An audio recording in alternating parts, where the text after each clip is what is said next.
Hello, everyone. Welcome back to Harry Potter Read Aloud. We are going to wrap up chapter 13 today.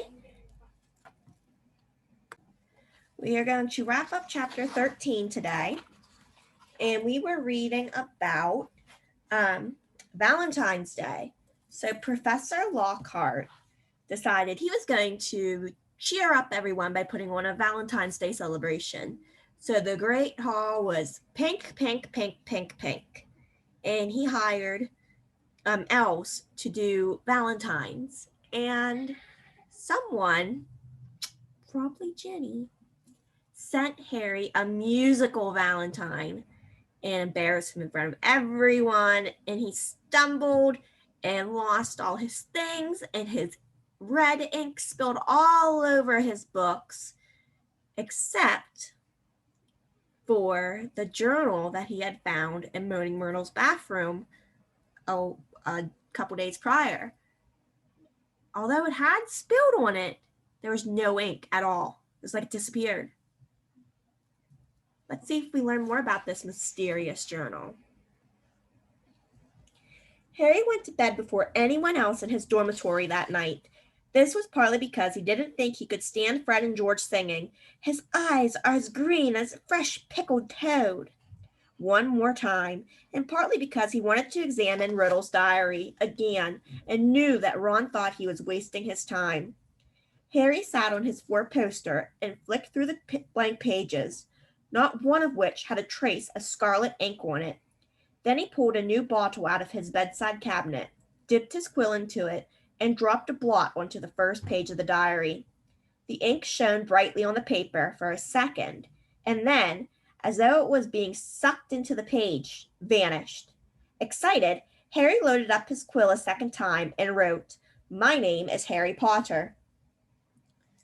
The words shone momentarily on the page, and they too sank without trace. Then at last something happened. Oozing back out of the page in his very own ink came words Harry had never written. "Hello, Harry Potter. My name is Tom Riddle. How did you come by my diary?" These words, too, faded away, but not before Harry had started to scribble back. "Someone tried to flush it down a toilet." He waited eagerly for Riddle's reply.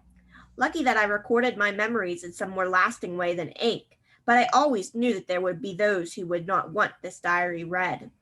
"What do you mean?" Harry scrawled, blotting the page in his excitement. "I mean that this diary holds memories of terrible things, things which were covered up, things which happened at Hogwarts School of Witchcraft and Wizardry." "That's where I am now," Harry wrote quickly. "I'm at Hogwarts, and horrible stuff's been happening. Do you know anything about the Chamber of Secrets?" His heart was hammering. Riddle's reply came quickly. His writing became untidier, as though he was hurrying to tell all he knew. "Of course I know about the Chamber of Secrets. In my day, they told us it was a legend, that it did not exist. But this was a lie. In my 5th year, the chamber was opened and the monster attacked several students, finally killing one. I caught the person who'd opened the chamber and he was expelled. But the headmaster, Professor Dippet, ashamed that such a thing had happened at Hogwarts, forbade me to tell the truth. A story was given out that the girl had died in a freak accident. They gave me a nice shiny engraved trophy for my trouble and warned me to keep my mouth shut. But I knew it could happen again. The monster lived on, and the one who had the power to release it was not imprisoned." Harry nearly upset his ink bottle in his hurry to write back. "It's happening again now. There have been 3 attacks, and no one seems to know who's behind them. Who was it last time?" "I can show you if you like," came Riddle's reply. "You don't have to take my word for it.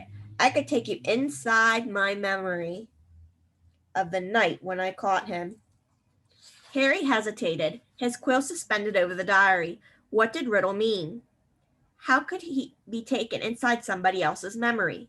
He glanced nervously at the door to the dormitory, which was growing dark. When he looked back at the diary, he saw fresh words forming. "Let me show you." Harry paused for a fraction of a second and then wrote 2 letters. "Okay." The pages of the diary began to blow as though caught in a high wind, stopping halfway through the month of June.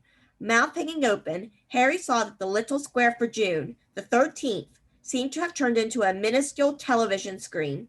His hands trembling slightly, he raised the book to press his eye against the little window, and before he knew what was happening, he was tilting forwards. The window was widening. He felt his body leave his bed, and he was pitched head first through the opening in the page into a whirl of color and shadow. He felt his feet hit solid ground and stood shaking as the blurred shapes around him came suddenly into focus. He knew immediately where he was. This circular room with the sleeping portraits was Dumbledore's office, but it wasn't Dumbledore who was sitting behind the desk. A wizened, frail-looking wizard, bald except for a few wisps of white hair, was reading a letter by candlelight. Harry had never seen this man before. "I'm sorry," he said shakily. "I didn't mean to butt in." But the wizard didn't look up. He continued to read, frowning slightly. Harry drew nearer to his desk and stammered, I'll just go, shall I?"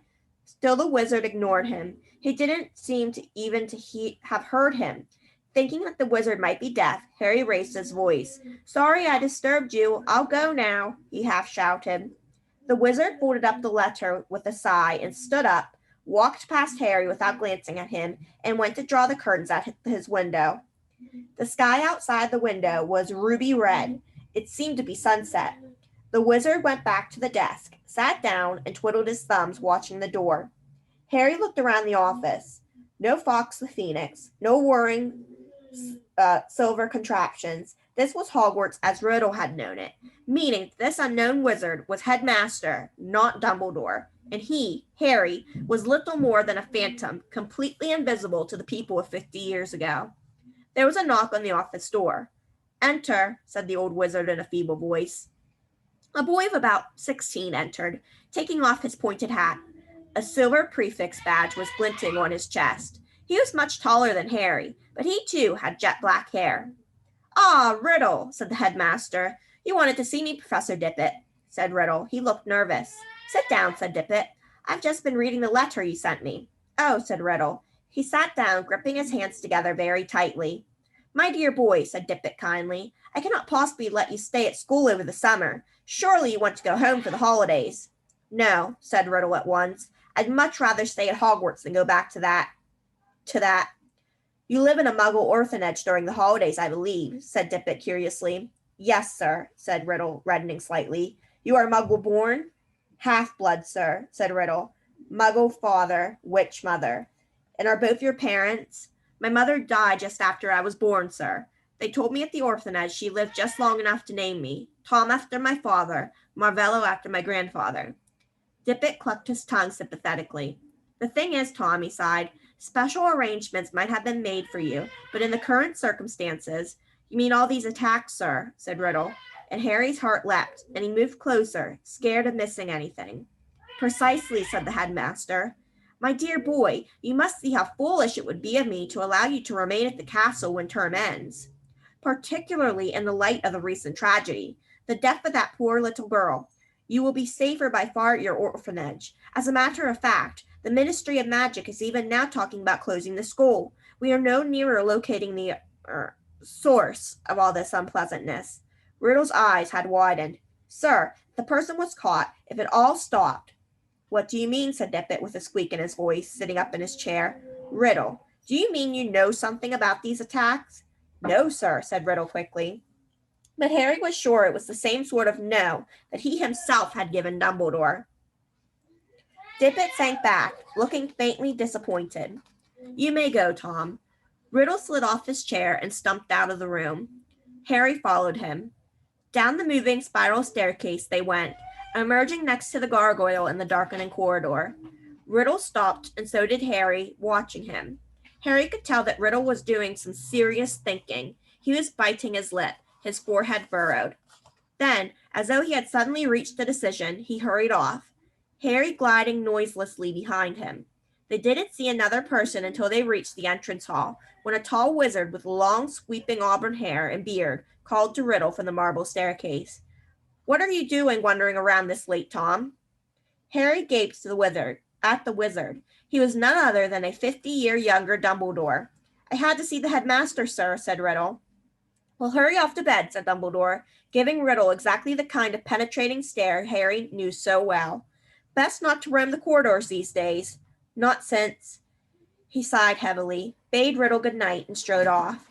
Riddle watched him out of sight, and then, moving quickly, headed straight down the stone steps to the dungeons with Harry in hot pursuit. But to Harry's disappointment, Riddle led him not into a hidden passageway or a secret tunnel, but the very dungeon in which Harry had potions with Snape. The torches hadn't been lit, and when Riddle pushed the door almost closed, Harry could only just see Riddle, standing stock still by the door, watching the passage outside. It felt to Harry that they were there for at least an hour. All he could see was the figure of Riddle at the door, staring through the crack, waiting like a statue. And just when Harry had stopped feeling expectant and tense and started wishing he could return to the present, he heard something move beyond the door. Someone was creeping along the passage. He heard whoever it was pass the dungeon where he and Riddle were hidden. Riddle, quiet as a shadow, edged through the door and followed, Harry tiptoeing behind him, forgetting that he couldn't be heard. For perhaps 5 minutes, they followed the footsteps until Riddle stopped suddenly, his head inclined in the direction of new noises. Harry heard a door creak open, and then someone speaking in a hoarse whisper.